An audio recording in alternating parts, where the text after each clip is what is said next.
To reset Premiere Pro back to its default settings, first go to Edit, Preferences, click on General. Now once you get to this page, hold down the Alt key on your keyboard and click Reset. You'll see this pop up. Select all that you want to reset. Once you've done that, click OK, and your Premiere Pro will be reset back to the default settings.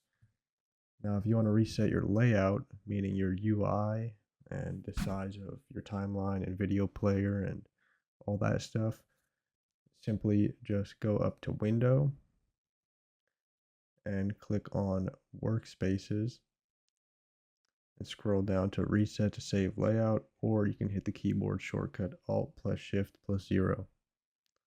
Once you've done that, you can now see that the layout / UI, whatever you want to call it, is now reset to the default setting, and that's it.